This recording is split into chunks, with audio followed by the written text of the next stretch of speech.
Hi guys! So, ito yung experience namin sa Philippine Arena last Saturday, July 27. And nagsa-celebrate nga pala kaming mga Iglesia ni Cristo ng ika-110 anniversary sa Philippine Arena. Kaya nandito din kami upang makiisa sa celebration na ito. So, ayan, habang nasa labas kami ng Philippine Arena, nag-picture muna kami and post si Yasha kasama namin and si Marga. Gusto niya kasi lagi na pag gumagala kami ay kasama niya si Ate Chin niya. And yan nga pinaka-ate ni Marga. Sorry, nakakahilig yung video dahil paikot-ikot. And ito si Marga ay sobrang close yan siya sa ate niya.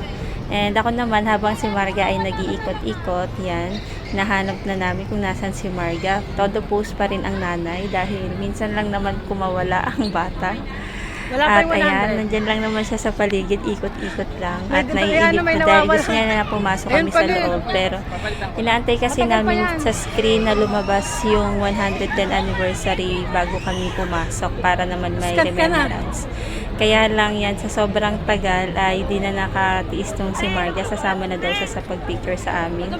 At nabudol pa nga niya ako dahil bago kami pumunta dito yan, nagpabili siya ng bag niya.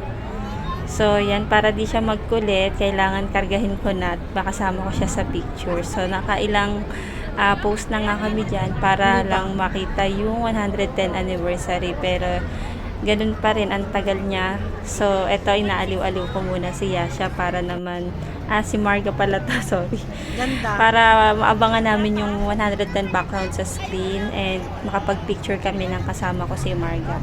Hindi na nga pala nakasama rin sa amin dyan si Jonathan, yung asawa ko, dahil marami silang parcel pag weekends and kami na lang yung umalis para naman makapag-enjoy din kami ni Marga kahit nasa labas. Ayan, kung kailan naman lumabas na yung background na 110 anniversary.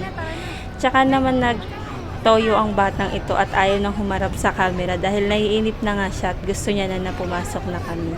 So, kaya naman, papasok na kami niyan sa loob. Pero bago kayo pumasok, tayo muna isang peace and mag-i-A muna tayo dyan. So, yan na nga. So, nakagulo pa yung bata. Hindi niya pa kami mapigilan mag-picture-picture at mag-take ng video. So, inip na yan siya. Kaya naman guys, ito papasok na kami sa loob.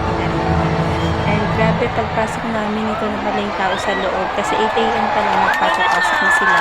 And kami nakapasok kami yata mga 4 PM na dahil 1 PM kami umalis sa amin. Nakarating kami ng 3 PM sa Philippine Arena and yan mga 4 PM pagpasok namin sobrang puno na and nag-i-start na pala yung event. Grabe, sobrang na-amaze kami. Ang ganda at ang dami talaga kakaiba din sa loob. Dahil binigyan kami pagpasok namin ng baller, which is yung baller, nag-iiba-iba yung ilaw. Pero yung ilaw na yun ay nakakontrol siya. May nagkakontrol ng ilaw. So, lahat kung anong ilaw yung baller namin ay pare-pareho sila. Kaya ang ganda ng lights din sa loob. And siya nga pala nandiyan din si Ruru Madrid, si Bianca Umali, Kaya na sila, bababa. pangalan ko sa mga kasama. So, hindi ko dyan bukas. Ayun, si dyan bukas. And ito si Marga, naabangan niya talaga sila sa mga kasi napanood namin yung vlog nila Sir